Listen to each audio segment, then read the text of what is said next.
হযরত হুসাইন রাদিয়াল্লাহু তাআলা আনহুর কাছে চিঠি লিখতে লাগলো, হুসাইন তুমি কুফায় চলে আসো, আমরা তোমার কাছে বায়াত নিতে চাই। আমরা ইয়াজিদের হাতে বায়াত নিব না, ইয়াজিদকে মুসলিম রাষ্ট্রের খলিফা মানতে চাই না। ওর সাথে দুর্নীতিবাজদের সম্পর্ক, চোর ডাকাতের সম্পর্ক, কাফের বেঈমানদের সম্পর্ক, তাকে আমরা খলিফা মানতে চাই না, তুমি কুফায় চলে আসো। কুফার মানুষ প্রায় 300 চিঠি লিখেছে মদিনায় হুসাইনের কাছে। হুসাইন রাদিয়াল্লাহু তাআলা আনহু চিন্তা করলেন, এই কুফার মানুষই তো আমার বাপকে দাওয়াত দিয়ে নিয়েছিল, তিনি তো শহীদ হয়েছেন, এই কুফার মানুষ আমাকে আবার দাওয়াত দেয়, না জানি কোন ঘটনা ঘটে। এই কুফার ভিতরে বিশ্ববিখ্যাত বড় বড় উলামায়ে কেরাম জন্ম নিয়েছেন। এর মধ্যে বুজুর্গ বড় আলিম, যিনি বিশ্ববিখ্যাত আলিম, তিনি হচ্ছেন ইমামে আজম আবু হানিফা। তিনি কুফার সন্তান, কুফায় জন্ম নিয়েছেন।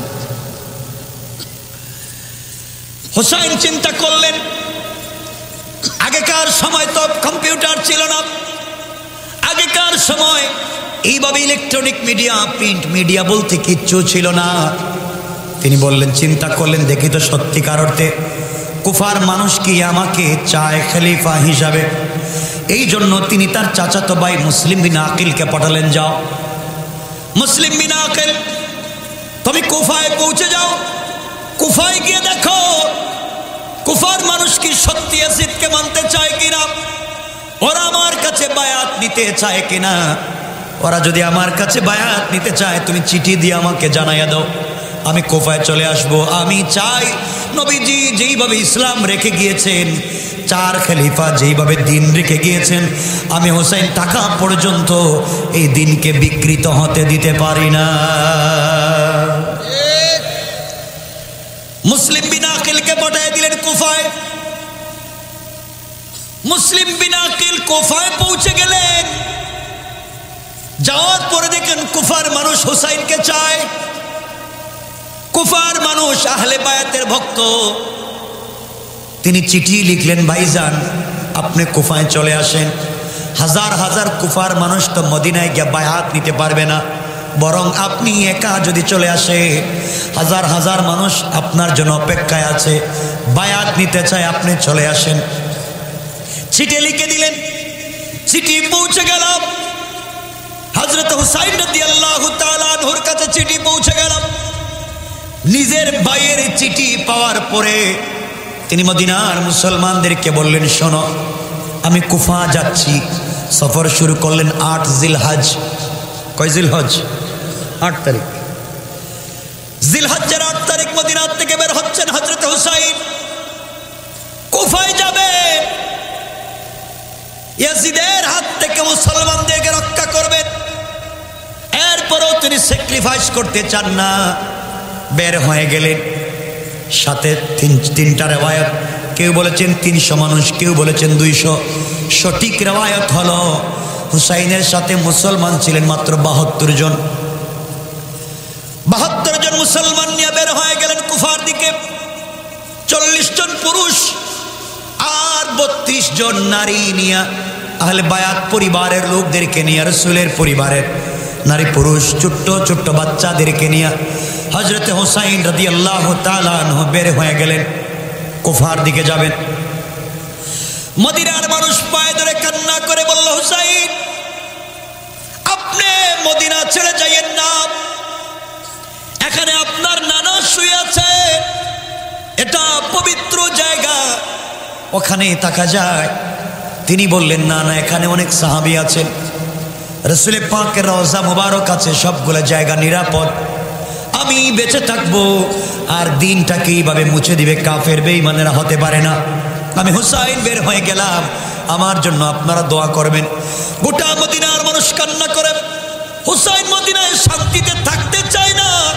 আমি চাইলে মদিনায় শান্তিতে থাকতে পারি, কুরমা পোলাও খেতে পারি, স্বর্ণের চেয়ারে বসতে পারি, কিন্তু ইসলাম তো তা চায় না।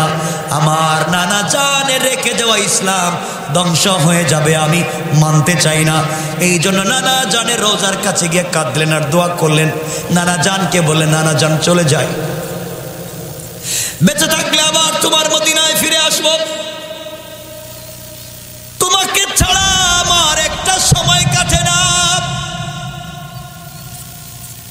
সমস্যায় পড়ে গেলে নানা তোমার রোজার সামনে যখন দাঁড়িয়ে যায় সব সমস্যার সমাধান হয়ে যায়।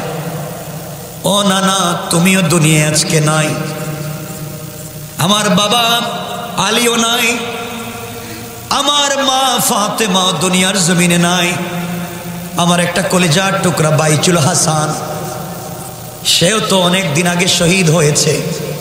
আমি একা।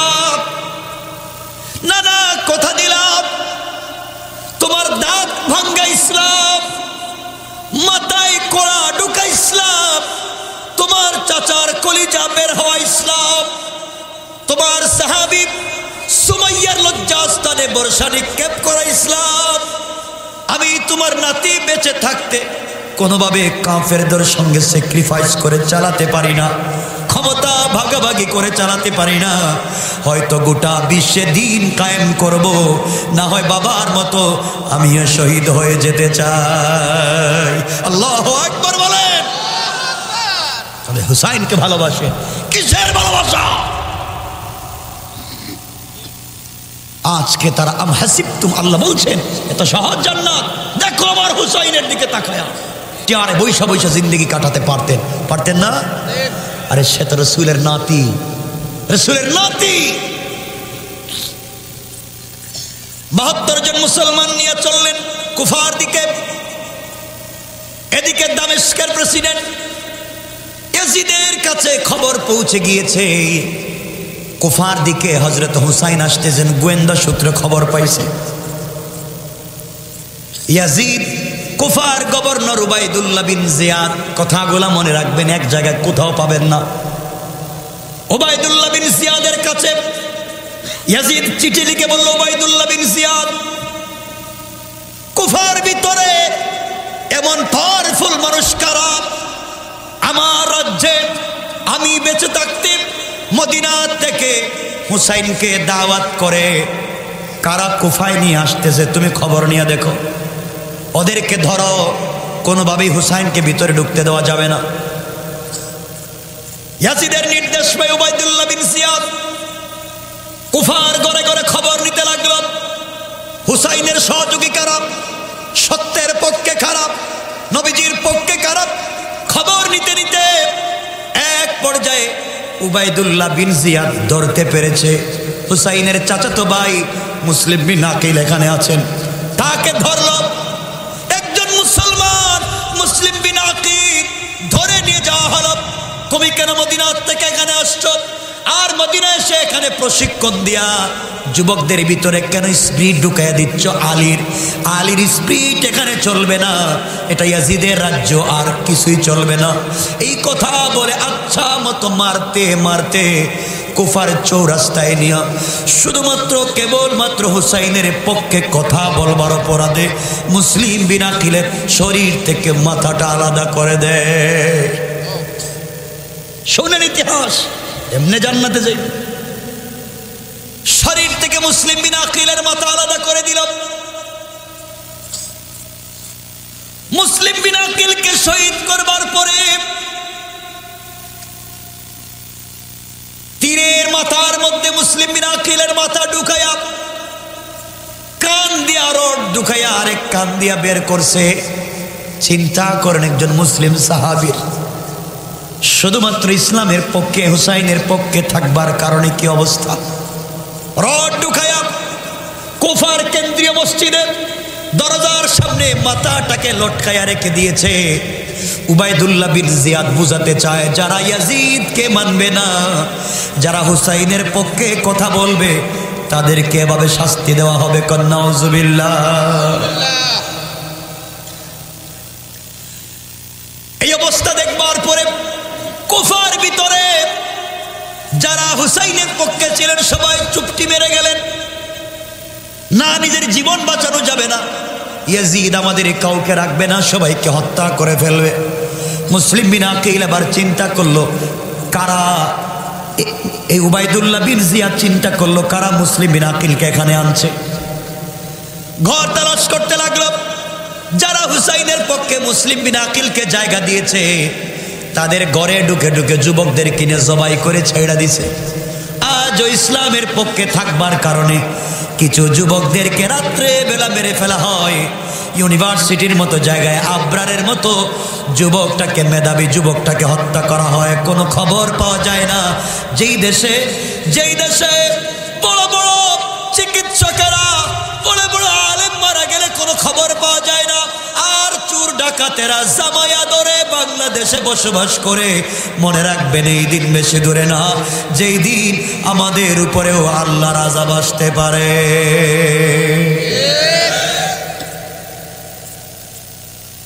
আজকে যারা দ্বীনের পক্ষে কথা বলে তারা জেল খাটতে হয়, জেলে থাকতে হয়। আর পাপুলের মতো যারা এমপি, দুবাইয়ে গিয়া, কুয়েতে গিয়া হাজার হাজার কোটি টাকা পাবলিক পাচার করে, তারা ওখানে জেলের দিন খাটায়। ঠিক কিনা বলেন? সমাজ বিষাক্ত, দিন না থাকলে। আমার বন্ধুগণ, কুফায় যে অবস্থা চলতেছে বর্তমানে, মুসলিম বিনা আকিল নাই। যারা হুসাইনের পক্ষে ছিলেন, যারা হুসাইনকে চিঠি লিখেছে, তারাও সব বাদ। এই খবর কি হযরত হুসাইন জানেন? কথা বলেন। তিনি তো জানেন না। এর আগে ঘর থেকে বের হয়েছে, বর্তমান অবস্থা সম্পর্কে তার জানা নাই। তিনি যখন কুফার দিকে আসতে লাগলেন, এদিকে ইয়াজিদ উবাইদুল্লাহ বিন জিয়াদকে বলে দিয়েছে, গভর্নর উবাইদুল্লাহ, শোনো, হুসাইনকে কোনোভাবেই কুফায় ঢুকতে দেওয়া যাবে না, এর আগেই তুমি তাকে আটকায়া দিবা। এতটুকুনি বলছে, ঢুকতে দেওয়া যাবে না, আটকায়া দিবা।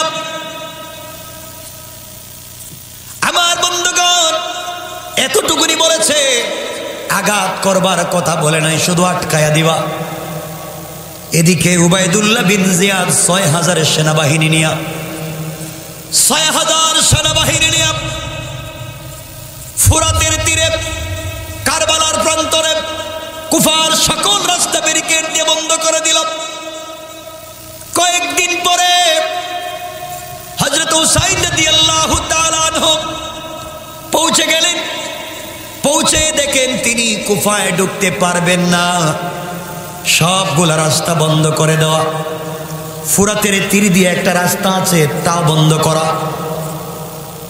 ৭২ জন মুসলমান নিয়ে তিনি দাঁড়িয়ে গেলেন, ক্যাম্প গাড়লেন, ওই জায়গায় তাবু করলেন। সরাসরি উবাইদুল্লাহ বিন জিয়াদের সঙ্গে কথা বললেন, কি ব্যাপার, তুমিও মুসলিম, আমিও মুসলিম, আমাকে আঘাত করতেছো কেন, আমাকে বাধা দিচ্ছ কেন? আমি তো ইয়াজিদকে মারবার জন্য আসি নাই, আমি এসেছি নবীজি যেই দিন রেখে গিয়েছিলেন ওই দিনটাকে কুফার মানুষের কাছে পৌঁছে দিতে। উবাইদুল্লাহ বিন জিয়াদ বলছে, হুসাইন শোনো, তুমি কার নাতি, কার ছেলে জানতে চাই না? বলেন নাউজুবিল্লাহ। টাকার কারণে উবাইদুল্লাহ বিন জিয়াদের মতো মুসলিম যখন বিক্রি হয়ে যায়, হুসাইনকে নাকি চিনে না, কার নাতি চিনে না। আজও বাংলাদেশে কিছু আলেম পাওয়া যায়, কিছু শিক্ষিত নওজোয়ান পাওয়া যায়, যারা টাকার কারণে বিক্রি হয়ে ইসলামকে বিকৃত করে পাবলিকে উপস্থাপন করে। কোন ঠিক কিনা? মনে রাখবেন, আপনার টাকা থাকবে, আপনার বাড়ি থাকবে, থাকবেন না একদিন আপনি। কথা বলেন। এই জন্য আল্লাহ সূরা নিসার ৭৬ নম্বর আয়াতের শেষ শব্দে বলেছেন, ইন্না কাইদাশ শাইতানি কানা দাঈফা। আল্লাহ রাব্বুল ইজ্জত ওয়াল জালাল বলেছে, কাফের বেঈমানেরা যত কৌশল করে না কেন, তোমরা যদি দাঁড়াইয়া যাও রাস্তায় তাকবীর দেয়া, আমি আল্লাহ ঘোষণা করলাম কাফেরদের সকল কৌশলকে ব্যর্থ করে তোমাদেরকে বিজয় দেওয়ার জিম্মাদার আমি আল্লাহ। আল্লাহু আকবার।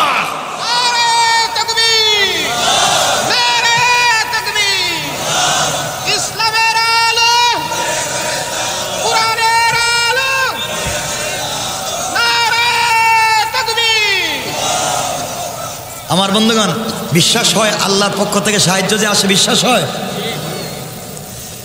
কোরআনে কারীমের সূরা নিসার যে আয়াত পড়েছিলাম ওই আয়াতের 75 নম্বর আয়াতের শেষ শব্দে আল্লাহ বলছেন, প্রথমে বলছেন আমাদের জন্য একজন লিডার পাঠায়া দাও। দ্বিতীয় শব্দে আল্লাহ বলছেন ওয়াজআল লানা মিন লাদুনকা নাসীরা। আল্লাহ শুধু লিডার আর নেতা দিলে হবে না, সাহায্য লাগবে। তুমি বদরে রাসূল পাককে নেতা বানিয়েছো, এরপরও সাহায্য দিয়েছো। তুমি আজকেও আমাদেরকে শুধু নেতার লিডার দিলে হবে না, তোমার সাহায্য লাগবে। আল্লাহ বলছেন গোলাম তুই রাস্তায় নেমে যা, মিন হাবলিল ওয়ারিদ আল্লাহু আরশে ইস্তাওয়া, আমি তো আরশে আজিমে থাকি, তুই রাস্তায় নেমে যা। আরশে আজিমে থাকবো না, তোর গলার রগের চাইতে কাছে হাজির হয়ে যাব।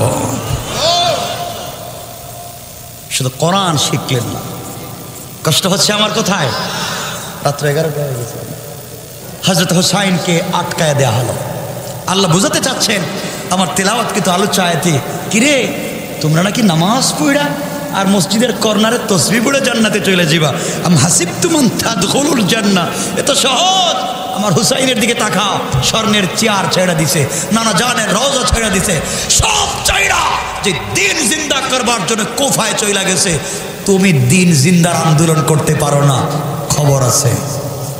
কথা বলেন না কেন? তো সহজ জান্নাত। হযরত হুসাইন বললেন কি ব্যাপার, আমাকে বাধা দিচ্ছ কেন?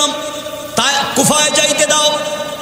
উবাইদুল্লাহ বিন জিয়াদ বলছে হুসাইন রে, তোমাকে কুফায় যাইতে দেওয়া যাবে না, একটা শর্তে তোমাকে যাইতে দেওয়া হবে। তুমি ইয়াজিদকে খলিফা মানো, ইয়াজিদের হাতে বায়াত নাও। এই কথা বলতে দাঁড়িয়ে গেলেন। আরে যার শরীরে বিশ্বনবীর রক্ত, যার শরীরে হযরত আলীর রক্ত, যার শরীরে হযরত ফাতেমার ব্লাড, তারা তো কাফেরের সামনে, মুনাফিক মুসলমানদের সামনে মাথা নিচু করতে পারে না। দাঁড়িয়ে বললেন উবাইদুল্লাহ বিন জিয়াদ, তুই তো মুনাফিক হয়ে গেছিস, টাকার পিছনে ঘুরতেছিস। তুই কেমনে বলিস আমি একটা মদপানকারীকে আমি খলিফা মানব? মনে রাখবে আমার শরীরে এক ফোঁটা রক্ত যদি থাকে, আমি যতক্ষণ পর্যন্ত না মরব ততক্ষণ পর্যন্ত বিশ্বনবীর চেয়ারে ইয়াজিদের মতো মদপানকারীকে মানতে পারি না।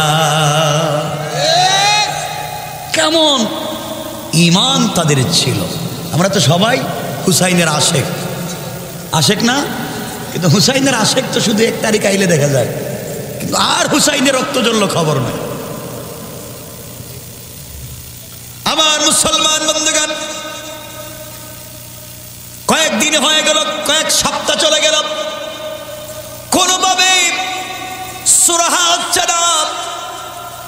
এদিকে হুসাইনের উপরে চাপ আসতে লাগলো, আপনি চলে যা, আপনি ইয়াজিদকে খলিফা মানেন। হযরত হুসাইন 4টা প্রস্তাব করলেন, ভাই শোনো, তোমরাও মুসলিম, আমিও মুসলিম, আমি চাই না এই রাষ্ট্রের ভিতরে রক্তপাত হোক। তোমাদের কাছে আমি 4 জিনিসের আবদার করলাম। 1 নাম্বার, তোমরা আমাকে কুফায় যাইতে দাও। তোমাদের সঙ্গে আমার যুদ্ধ নাই, তোমাদের সঙ্গে মারামারি নাই, তোমাদের সঙ্গে ভেদাভেদ নাই, তোমরা যা ভাল লাগে করো, আমাকে যাইতে দাও। নবীজির মিশনটাকে জিন্দা করতে দাও। মনে রাখবা, মনে রাখবা, তুমিও যখন দিনের দাওয়াত দিবা, তোমাকেও কিছু লোক বাধা দিবে। আটকে গেলে হবে না, থমকে গেলে হবে না, দমে গেলে হবে না, মঞ্জিল পর্যন্ত পৌঁছা লাগবে। তারা বলল না, 1 নম্বর প্রস্তাব মানি না, আপনাকে কুফায় যাইতে দেওয়া হবে না। তিনি বললেন 2 নম্বর প্রস্তাব, তোমরা আমাকে মদিনায় যাইতে দাও। যেই মদিনা থেকে আমি এসেছি, আমাকে মদিনায় যাইতে দাও, তোমরা যা ভাল লাগে করো। উবাইদুল্লাহ বিন জিয়াদ বলছে, তোমার প্রস্তাব মানতে পারলাম না, তোমাকে মদিনায় ব্যাগ দিতে দিব না। 3 নম্বর প্রস্তাব দিলেন, তোমরা আমাকে তুরস্কের রাস্তা দেখায় দাও, তোমরা আমাকে ভিন্ন কোন রাস্তা দেখায় দাও। আমি কুফায় যাব না, আমি মদিনায় যাব না, আমি ওই জায়গায় থাকবো না।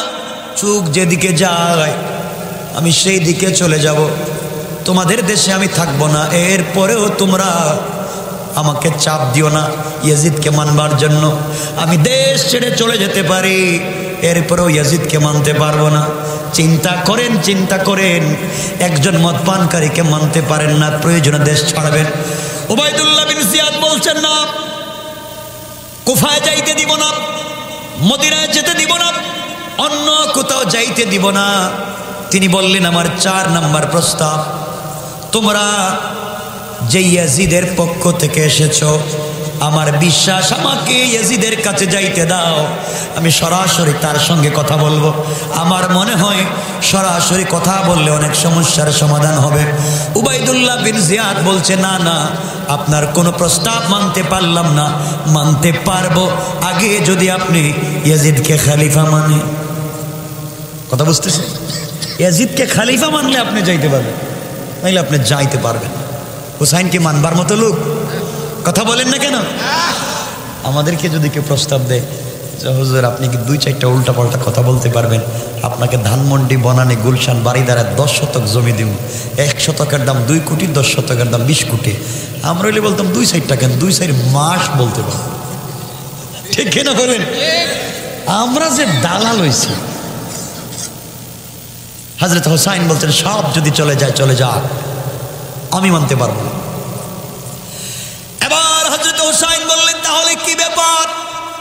আমাকে মদিনায় যাইতে দিবা না, আমাকে কুফায় যাইতে দিবা না, আমাকে অন্য কোন রাষ্ট্রেও যাইতে দিবা না, ইয়াজিদের সঙ্গে দেখা করতে দিবা না, তাইলে কি চাও? একটা জিনিস চাই, এটা হলো আপনি খলিফা মানেন।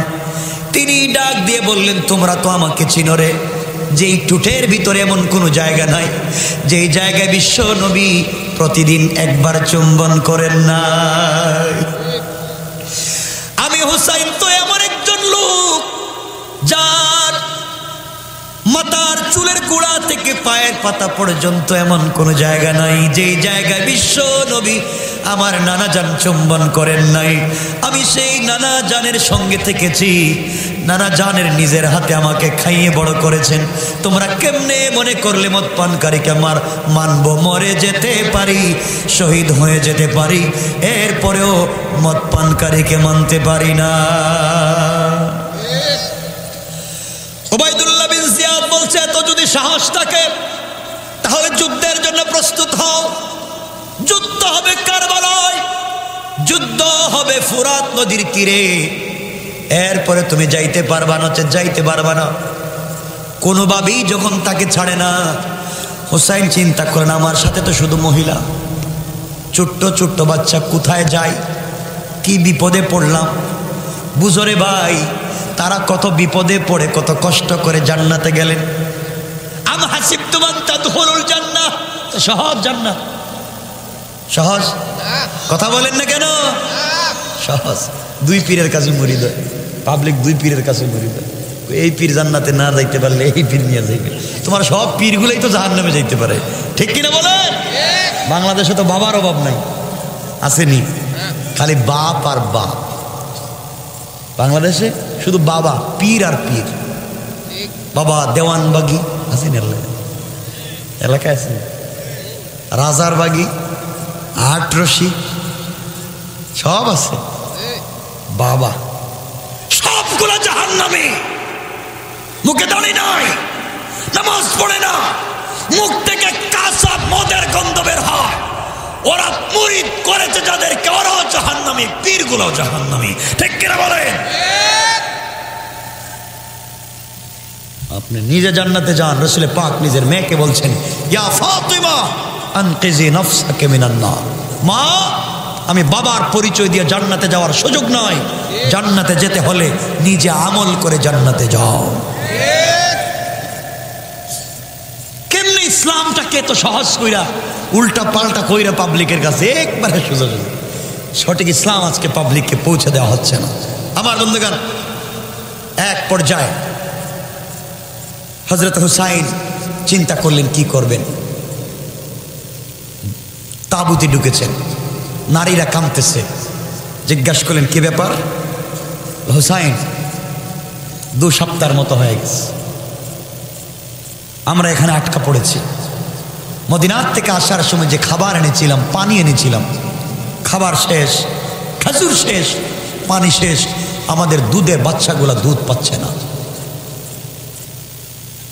হযরত হুসাইন গেলেন, আবার গেলেন উবাইদুল্লাহ বিন জিয়াদের সঙ্গে। ভাই তোমরা যা মন চায় করো, তোমরা আমাকে পিটাও, আমাকে মারো, মাইরা হলেও তোমাদের কষ্ট দূর করো, আমাকে ফুরাত থেকে কিছু পানি দিতে দাও।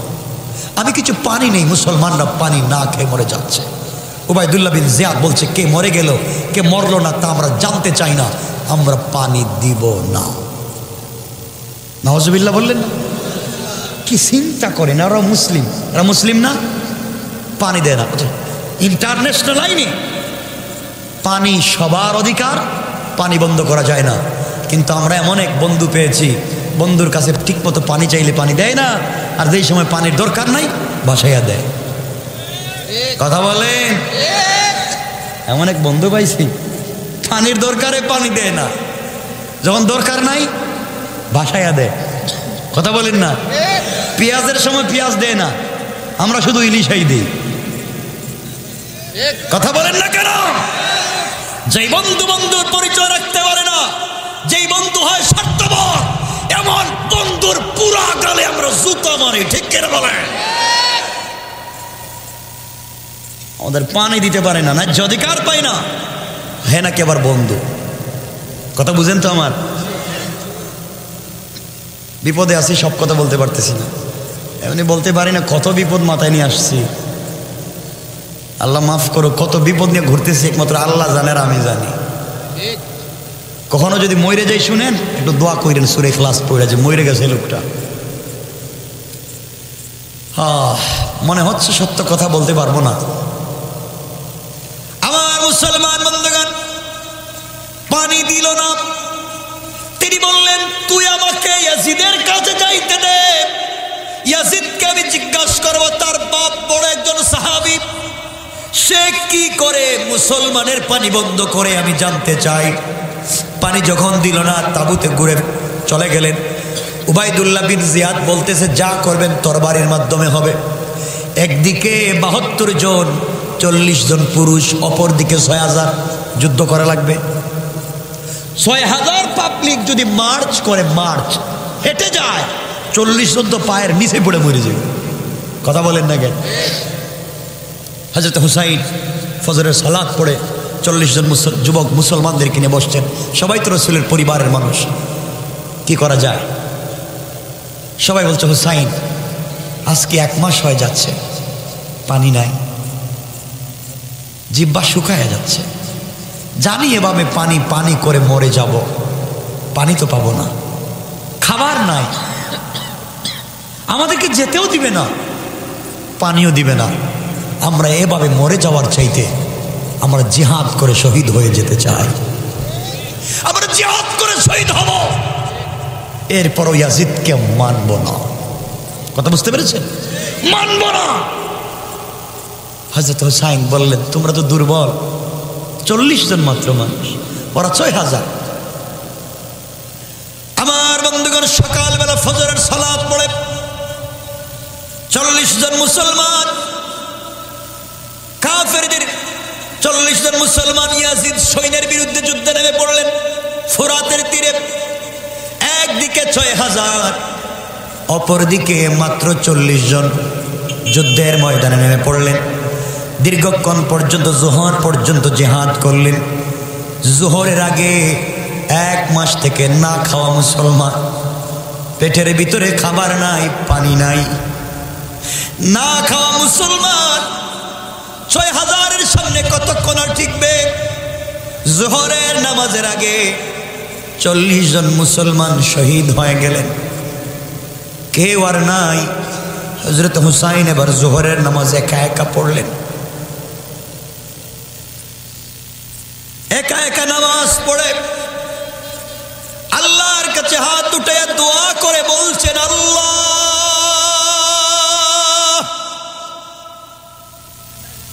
আমার ৪০ জন বন্ধু শহীদ হয়ে গেছে, আমি আর বেঁচে লাভ কি? আল্লাহ তাআলা তোমার বন্ধুর দিন আর তোমার দিন জিন্দা করবার জন্য শহীদ হয়ে যেতে পারি, কিন্তু ভিতরে একটা কষ্ট, নানা জানের রোজা ১ মাস হয়ে গেল জিয়ারত করতে পারি না,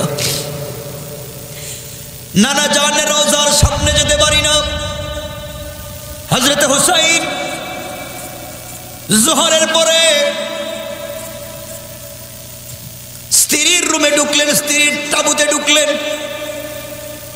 ঢুকিয়ে দেখেন মহিলারা অঝোর ধারে চোখের পানি ছেড়ে ছেড়ে গলা কাটা মুরুগের মতো মাটিতে পড়ে লাফাইয়া কাঁদতেছেন।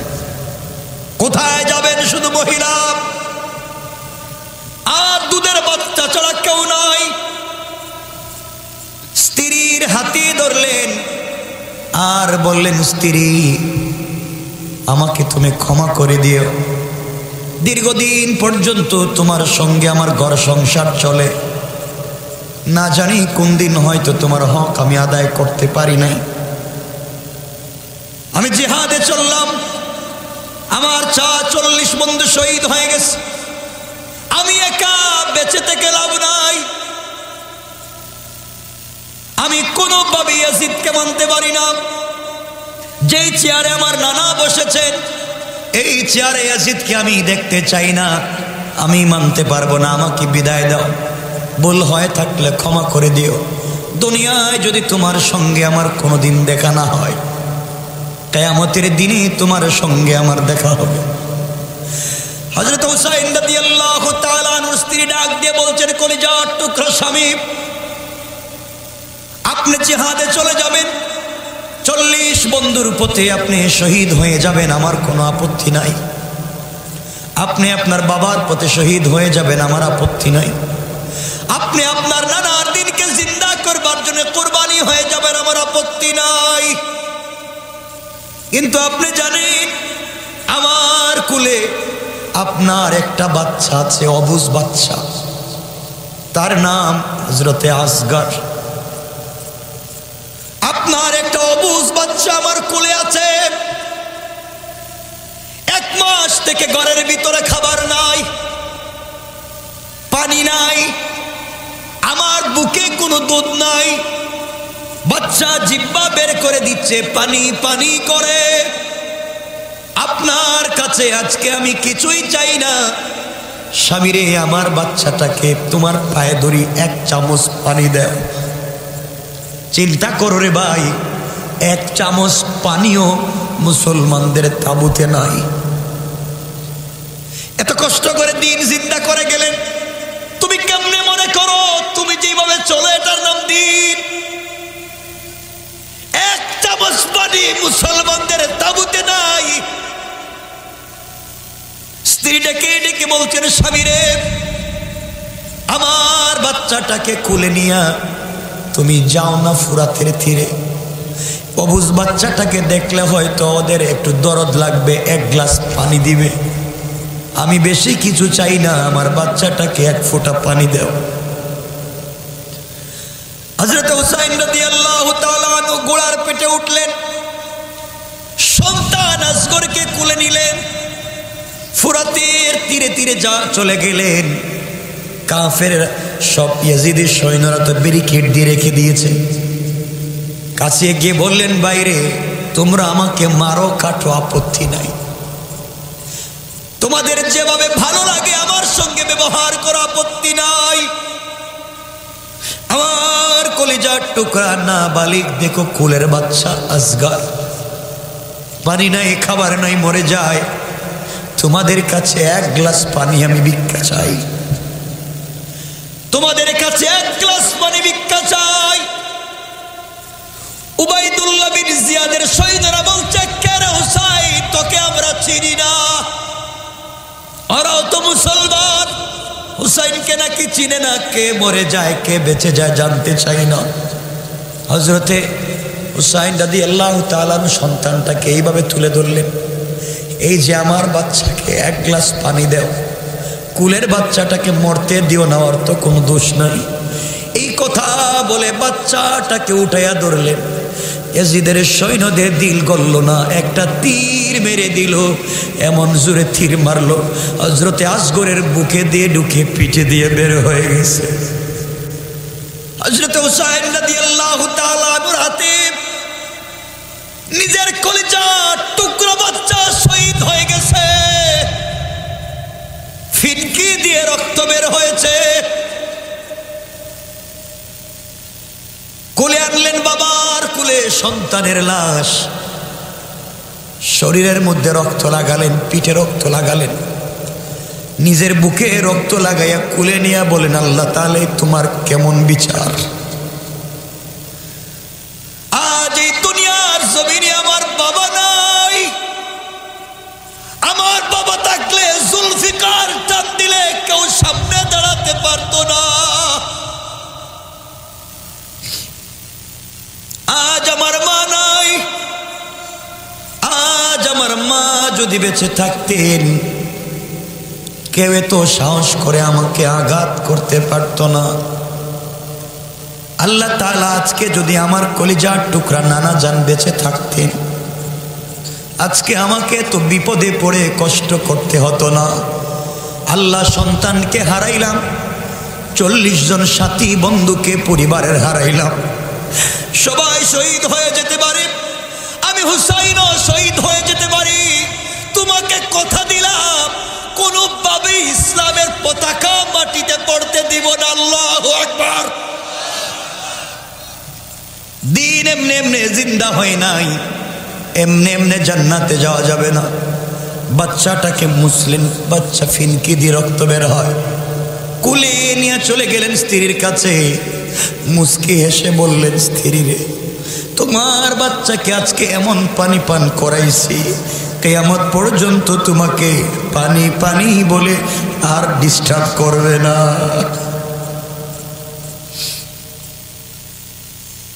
তোমার কাছে আর কোনোদিন পানি চাইবে না, তোমাকে আর ডিস্টার্ব করবে না। সন্তানকে কুলে নিয়ে বললেন, বাবা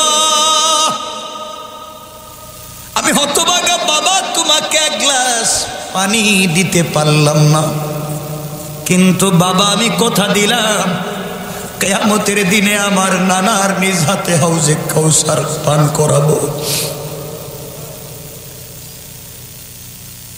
সন্তানকে কুলে দিলেন, সকল মহিলাদের কাছ থেকে বিদায় নিলেন, আর বললেন জাইনুল আবদিনকে দেখে রাখবা, আর তো কোনো সন্তান নাই।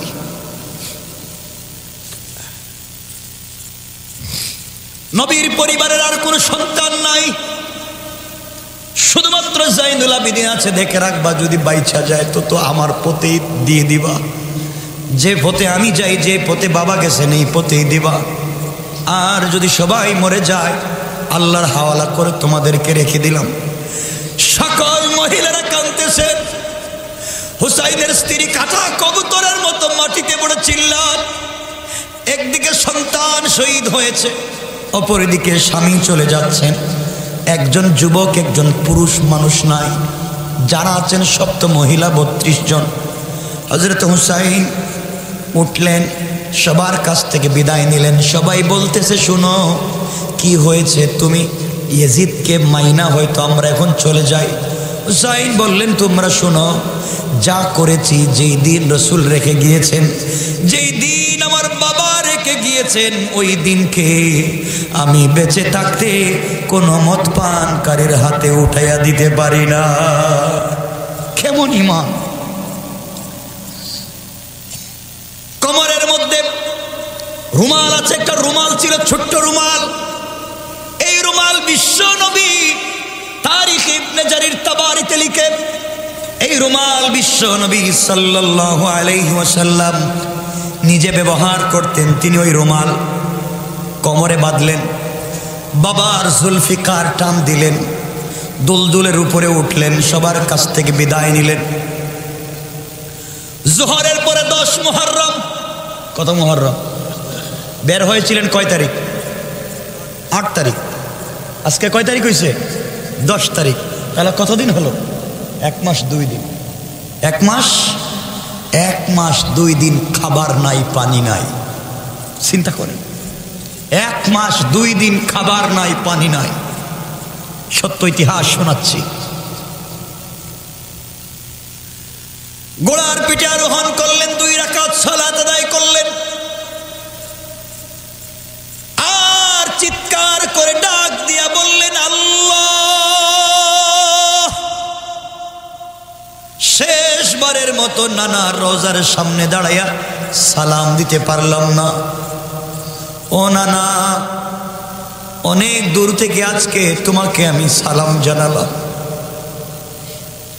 আজকে আমি অনেক দূরে কারবালার প্রান্তরে, আমার বাবার কবরও এখানে নাই, আমার মায়ের কবরও নাই, আমার নানা জানের কবরও এখানে নাই, আমি একা। আরোহণ করলেন, বীর বিক্রমের সামনে চলতে লাগলেন। একদিকে ৬,০০০, অপরদিকে কয়জন? সবাই বললেন। এরপরও মাথা নত করে না। এর নাম ইসলাম। আল্লাহ বলছেন এই আয়াতে। কেন বলছে? এই আয়াতের তাফসিরে হানাফি মযহাবের বড় ইমাম আল্লামা ইমাম আবু বকর জাসসাস আহকামুল কুরআন লিল জাসসাসে আমি যে ঘটনা বলছি, ঘটনা বর্ণনা করে তিনি বলছেন, তোমরা কেমনে বিশ্বাস করো তোমরা জান্নাতে চলে যাবে, অথচ এখনো তোমাদের অবস্থা হুসাইনের মতো হয়ে নাই? কথা বলেন না কেন? সহজ জিনিসের নাম ইসলাম নয়। অনেক লম্বা রাত্র হয়ে গেছে, 11:30। আমি আর লম্বা করার দরকার নাই, আজকের মতো রেখে দিই। আলোচনা অনেক লম্বা, সামনে যাওয়া লাগবে না। 11:30 হয়ে গেছে, বসছি কখন আর হইতেছে 11:30, তো অনেক লম্বা হয়ে যেতেছে। ভাই কই শোনেন, কালে শেষ করেন, শেষ করেন। ওয়াজ তো করবো ঠিকই, কিন্তু কালকে তো কিচ্ছু মনে থাকবে না, সব দুনিয়ার ধান্দায় ভুলে যাবে। জান্নাত এত সহজ? জান্নাত সহজ না, মায়ের খাও। আল্লাহ বলছেন, ওয়ালাম্মা ইয়াতিকুম মাসালুল্লাযীনা খালাউ মিন ক্বাবলিকুম, তোমাদের আগে যারা গেছে এদের অবস্থা তোমাদের হয় নাই। হুসাইনের মতো অবস্থা হয় নাই, আসগরের মতো অবস্থা হয় নাই, 40 জন মুসলমানের মতো অবস্থা হয় নাই, আর জান্নাতে চলে যাবা। সুদ ঘুষ খাইয়া পেটরে বম্বাস্টিক মার্কা করছে। কথা বলেন না কেন? পাবলিকের জায়গা জমি সব দখল কইরা এরপরে হাজী সাহেব জান্নাতে যাইতে চায়।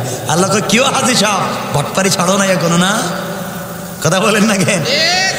সব খাইয়া এখন আমার কাছে আসছো কাবা করে, আমারও ঠকাইতে চাও না? তো সহজ না। আমার বন্ধুগণ, হুসাইন রাদিয়াল্লাহু তাআলা সামনে চলে গেলেন। ইয়াজিদের সৈন্যের বিরুদ্ধে একা যুদ্ধ চালিয়ে গেলেন। আসর পর্যন্ত যুদ্ধ করলেন। শত শত ইয়াজিদি সৈন্যকে কচু কাটা করে মাটিতে ফালায়া ফুরাত নদীর তীরকে খালি করে দিলেন।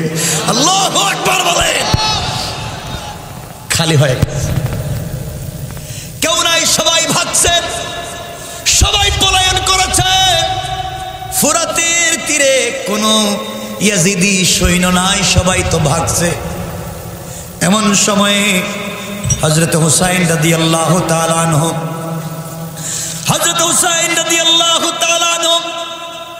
ঘোড়া থেকে নামলেন, দুলদুলকে ছেড়ে দিলেন, পানি পান কর, তুইও তো পানি পাচ্ছিস না। নামলেন, ফোরাত নদীতে হাঁটু পর্যন্ত নামছে। 1 মাস 2 দিনের না খাওয়া হুসাইন, 1 মাস 2 দিনের না খাওয়া মানুষ। ফোরাত নদীতে নেমে, যুবক তোমাকে বলছি, হুসাইন যদি জীবন দিয়ে দিন বিজয়ের স্বপ্ন তোমাকে আমাকে দেখাইয়া গিয়েছে, তোমার পায়ে দড়ি হাতে দড়ি এই দিনকে হেলায় খেলায় মুছে দিতে দেওয়া যায় না। ফোরাত নদীতে নেমে অঞ্জলি ভরে পানি হাতে নিলেন, হাঁটু পর্যন্ত নেমে গেলেন, 2 হাত ভরে পানি নিলেন পানি পান করবার জন্যে। টুটের কাছাকাছি পানি নিয়ে আসছেন, পানি পান করবেন। হঠাৎ করে টুটে পানি লাগে নাই, হাতে আছে, মনে পড়ে গেছে আসগরের কথা। আমার ছেলে কিছুক্ষণ আগে পানি পানি করে কলিজার টুকরা বাচ্চা শহীদ হয়ে গেল। 1 চামচ পানি আমার সন্তানকে দিতে পারলাম না। 40 জন মুসলমান শহীদ হয়ে গেলেন, 1 গ্লাস পানি দিতে পারলাম না।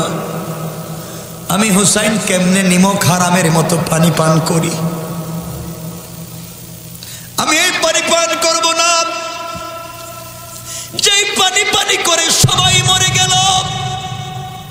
আমি পানি পান করতে পারি না, এই কথা বলে হাতের পানি ছেড়ে দিলেন।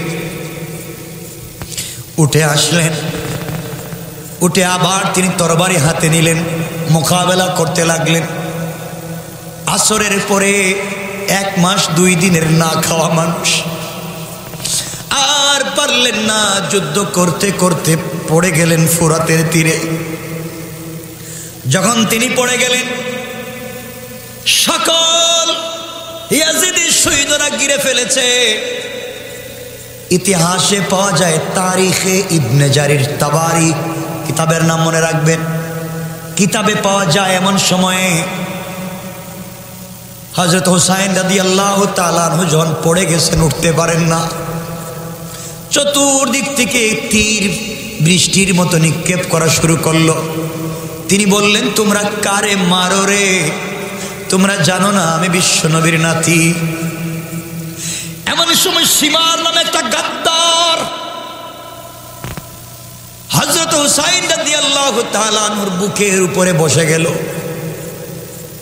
বুকের উপরে বসে তরবারি খুলে গলায় লাগাইয়া দিয়েছে। তিনি বলছেন, তোমরা কারে মারতেছো? কার বুকের উপরে বসেছো?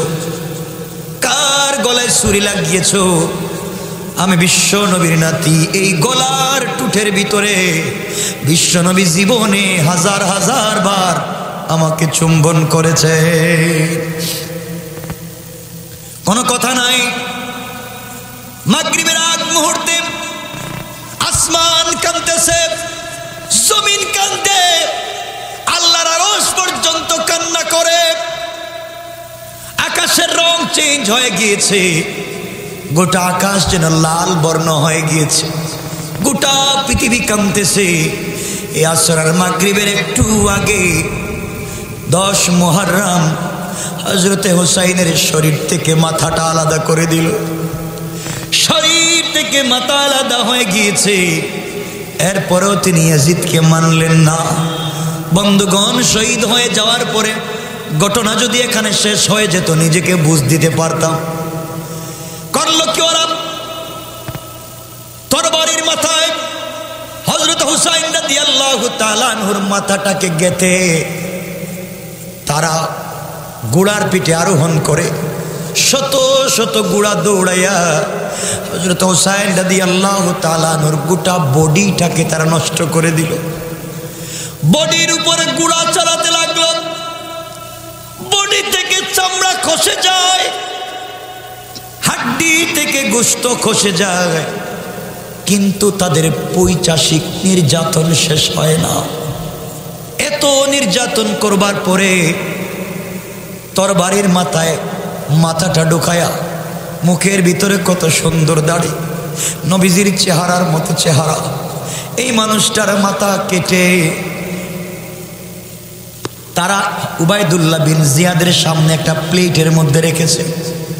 উবাইদুল্লাহ বিন জিয়াদ বসা চেয়ারে, আর বিশ্বনবীর নাতি সাইয়্যিদা শাবাবি আহলিল জান্নাহ, জান্নাতি যুবকদের সরদার হযরতে হুসাইনের মাথাটা রাখছে পায়ের কাছে। কত নিমক হারামের মতো বেয়াদবি করলো। বাইরে কেমনে ইতিহাসগুলা ভুলে যাও, কে বলছে তো সহজে জান্নাতে যাইবা? রাইখা উবাইদুল্লাহ বিন জিয়াদ তার হাতের লাঠি দিয়া হযরত হুসাইনের ঠোঁটের মধ্যে নাড়াচাড়া করে আঘাত করে। মনে হচ্ছে তিনি শহীদ হয়ে গেছেন, রক্ত দাড়িতে লাগানো, মাথায় লাগানো, মুখে লাগানো, কিন্তু ঠোঁট মনে হচ্ছে এখনো নড়তেছে।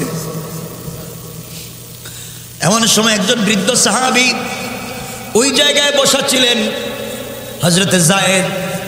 তিনি বললেন, উবাইদুল্লাহ বিন জিয়াদ, তোর বেয়াদবি অনেক দেখছি, কার মুখের মধ্যে লাঠি দিয়ে তুই আঘাত করতেছিস? তুই জানিস না আমার জিন্দগিতে হাজার হাজার বার দেখেছি বিশ্ব নবী হুসাইনের ঠোঁটে চুম্বন করতেছে।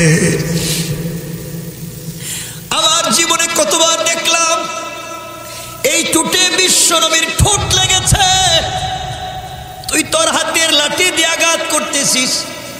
আমার বন্ধুগণ, নিমক হারামের মতো কত ব্যবহার হলো। এরপরে তারা এই মাথাটাকে মসজিদের সামনে, কুফার বড় মসজিদের সামনে লটকায়া দিয়েছে আর বোঝাতে চায় যারা ইয়াজিদকে মানবে না, হুসাইন না আরো বড় কেউ হলেও তাকে ছাড়া দেওয়া হবে না। কন্যা নাউজুবিল্লাহ। পরের দিন সকালবেলা সংক্ষেপ করে দিলাম, পরের দিন সকালবেলা 11 মুহররম হযরত উম্মে সালামা রাদিয়াল্লাহু তাআলা আনহা মদিনায় নিজের ঘরের সামনে বৈশা বৈশা বাচ্চাদের মতো কাঁদতেছেন। মদিনার নারী পুরুষ জিজ্ঞাসা করে, মা উম্মে সালমা আপনি কান্না করেন কেন, কি হয়েছে? উম্মে সালমা বললেন, মদিনার মানুষ তোমরা জানো না, এই যে রাত্র গেল, রাত্রবেলা আমি ঘুমেছিলাম, স্বপ্নে দেখি বিশ্বনবী আমার বাড়িতে আসছে। স্বপ্নে দেখি আমার নবী আমার বাড়িতে আসছে। নবীজির চুলগুলো উস্কো খুস্কো, পেরেশানিতে দেখা যায়। নবীজির চোখ থেকে পানি পড়তে, দাড়ি ভিজে যায়। আমার ঘরে ঢুকেছেন, আমি বললাম, ইয়া রাসূলুল্লাহ, ইয়া হাবিবাল্লাহ, আপনাকে তো পরিশান দেখায় কেন? আপনার চোখ থেকে পানি পড়তেছে কেন? বিশ্ব নবী বললেন, উম্মে সালামা রে, এই মুহূর্তে আমি আসছি ফুরাতের তীর কালবারার প্রান্তর থেকে। আমি দেখে এসেছি আমার নাতি কলিজার টুকরা হুসাইনকে নির্মমভাবে শহীদ করে দেওয়া হয়েছে। বরদাস্ত করতে পারলাম না, আমি বিশ্ব নবীর সহ্য হয় না। ও মদিনার মানুষ, এই স্বপ্ন দেখবার পরে আমি বুঝতে পেরেছি হুসাইন আর দুনিয়ার জমিনে নাই। আমার ভাইরা, কথার লম্বার সামনে যেতে চাই না, আপনাদেরকে শুধুমাত্র কেবলমাত্র বুঝাতে চাই, সহজ করে বুঝাতে চাই। জান্নাতে তো সহজ না। ইসলামের দাওয়াত দিলে, দ্বীনের পক্ষে চললে বাধা আসবে, বিপত্তি আসবে, আঘাত আসবে, গালি দিবে। মনে রাখবেন, আমরা যদি হুসাইনের মতো দাঁড়াইয়া যাই, কোনো কাফের আমাদের মোকাবেলা করে পারবে না। ইতিহাস যদি ওই দিন লেখা হতো, তাহলে ইতিহাসে লেখা থাকতো হযরত হুসাইন পরাজয় বরণ করেছেন, ইয়াজিদ জয়লাভ করেছে। কিন্তু আজও ইতিহাস স্বর্ণাক করে লেখা, এই দুনিয়ার জমিনে লক্ষ কোটি কোটি হুসাইনি মুসলমান আছে, কিন্তু পৃথিবীর জমিনে একটা ইয়াজিদ কেউ মুসলমানও নাম রাখে না, কোনো কাফেরও নাম রাখে না। ঠিক কিনা বলেন? এবার যুগে যুগে তারা এইভাবে দুনিয়ার জমিন থেকে চলে যায়। সুতরাং আজকের কথা আলোচ্য আয়াতের যেখানে পড়েছিলাম, আল্লাহ বলছেন, আম হাসিবতুম আন তাদখুলুল জান্নাহ, তোমরা কেমনে মনে করেছো তোমরা অতি সহজে জান্নাতে চলে যাবে? না, ওয়ালাম্মা ইয়াতিকুম মাসালুল লাযিনা খালাউ মিন ক্বাবলিকুম, যতক্ষণ পর্যন্ত তোমাদের পূর্ববর্তীদের উপরে যে জুলুম, যে নির্যাতন, যে কষ্ট গিয়েছে, সেই কষ্টে যতক্ষণ পর্যন্ত তোমরা পড়ে স্টিল হয়ে সবর করে আমি আল্লাহর কাছে না চাইবে, ততক্ষণ পর্যন্ত জান্নাত এত সহজ না।